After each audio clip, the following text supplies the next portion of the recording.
Corinne vient d'écrire, et puis je vous chanterai moi-même la chanson après. En janvier 2012, nous avons eu la chance tous les deux de rencontrer Georges Moustaki chez lui, dans son appartement de l'île Saint-Louis, à Paris, pour une interview sur le bonheur. Il était fatigué, déjà bien malade, il respirait difficilement.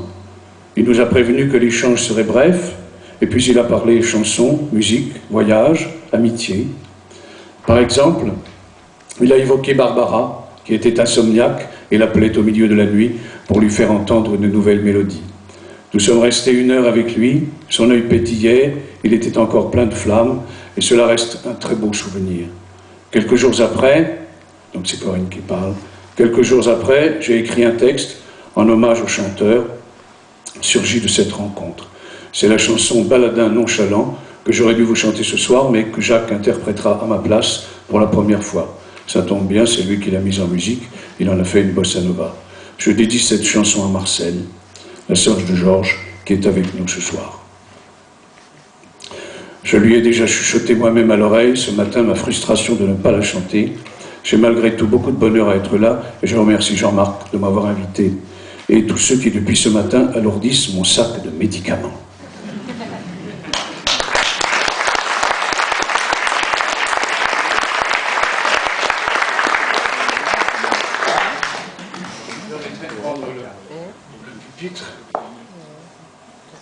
Que je n'ai pas l'habitude de faire, mais comme c'est une chanson que je n'ai jamais chantée, je ne voudrais pas l'abîmer.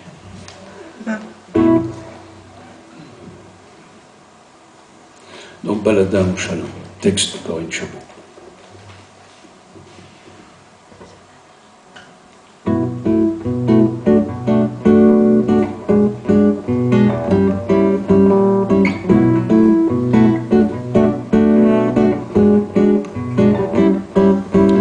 Vieil homme fatigué, une ombre courbe essoufflée, amaigri dans son canapé, poignée de main frêle pour saluer, mais dans son œil une étincelle, quand il évoque les rappels, la scène, l'écriture, les sons, éternel faiseur de chansons, il a écrit sans la nommer, le métèque méditerranéen, hédoniste gai nonchalant, engagé mais en dissident, la révolution des œillets, le sort ingrat des condamnés, sous Salazar au Pinochet, il a dit non dans ses couplets. Bas du but grandi sous d'autres cieux, idole des jeunes et des vieux, il a fait naître de sa guitare des airs qui hantent les mémoires, des bossa nova du Brésil, des sirtaki légers graciles. Il a brodé des mélodies des tropiques à l'île Saint-Louis.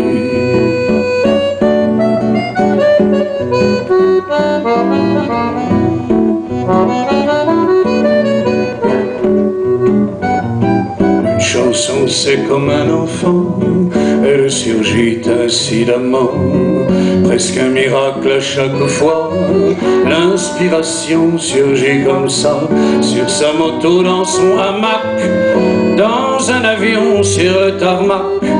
Il laisse les mots venir à lui, puis les cisèles les nous séduit. Il revendique la paresse, la sagesse, les flots d'allégresse, la révolution du plaisir, l'aboutissement du désir. Il ment toujours quand il fait croire au public qu'il est un lézard, un dilettante de la guitare, pressé qu'il ne soit pas trop tard. Minimaliste libertaire, il brandit plutôt que se taire l'étendard de la liberté, le calicot des révoltés. Il sait aussi la nostalgie, le mal pernicieux du pays, les souvenirs d'Alexandrie, sa terre natale, son paradis.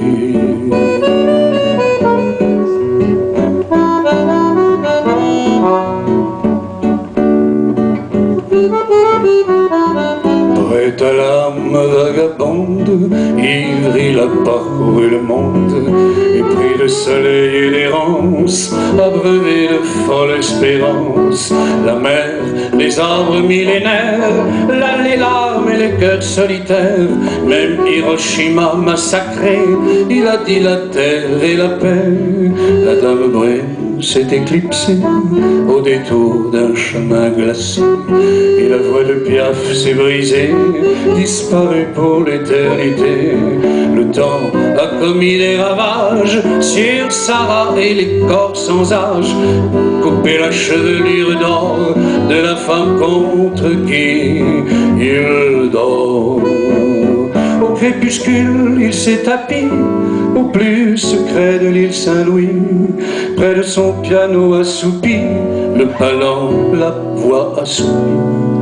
Au dernier souffle de la vie, il disait encore j'ai envie d'écrire, de composer, envie de jouer, de chanter.